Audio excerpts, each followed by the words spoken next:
संत सोपान काकांच्या नगरीमध्ये त्यांचे थोरले बंधू ज्ञानेश्वर माऊली विसावलेत। आजचा माऊलींचा मुक्काम आटपून उद्या पालखी जेजुरीच्या मुक्कामाकरता मार्गस्थ होणार आहे। सध्या माऊलींच्या दर्शनासाठी सासवडकरांनी तोबा गर्दी केली आहे। या ठिकाणाहून खास आढावा घेतलाय आमचे प्रतिनिधी देवा राखुंडे यांनी।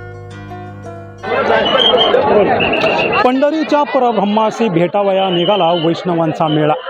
संत सोपानांच्या नगरीत विसावाला ज्ञानी यांचा राजा, त्याच्या दर्शनासाठी जीव कासावीस झाला माझा। असंच काहीसं चित्र संत सोपान काकांच्या या सासवड नगरीत पाहायला मिळतं। संत ज्ञानेश्वर माऊलींचा पालखी सोहळा हा पंढरीच्या दिशेने निघालेला आहे।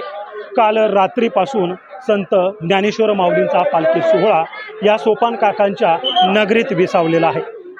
काल रात्रीचा आणि आजचा मुक्काम आटोपून उद्या सकाळी हा पालखी सोहळा पुढील जेजुरी या मुक्काम स्थळाकडे मार्गस्थ होणार आहे। आपण पाहतोय की या ज्ञानेश्वर माऊलींच्या पादुकांचं दर्शन घेण्यासाठी या ठिकाणचे भाविक भक्त जे आहेत मोठ्या संख्येनं दाखल झालेले आहेत।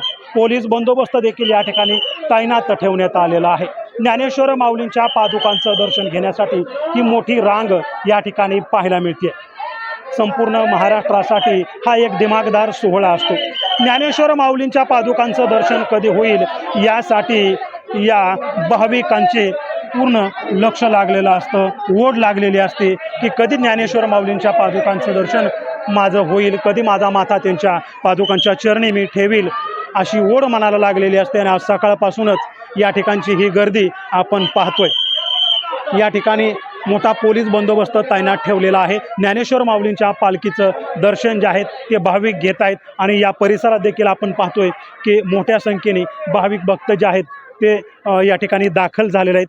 कोणत्याही पद्धतीचा या सोहळ्यामध्ये अडथळा निर्माण होऊ नये, सर्वांचं दर्शन जे आहे ते व्यवस्थितरित्या पार पाडावं यासाठी या प्रवेशद्वारावरच पोलिसांचा बंदोबस्त देखील तैनात करण्यात आलेला आहे। ही रांग आपण पाहतोय की यामध्ये लहान मुलापासून आभाला वृद्धांपर्यंत सर्व माऊली जे आहेत ते या ठिकाणी दाखल झालेले आहेत आणि या माऊलींच्या पादुकांचं दर्शन घेण्यासाठी यांच्या मनाची आतुरता आपण पाहतोय। देवा राखुंडे, NDTV मराठी, सासवड।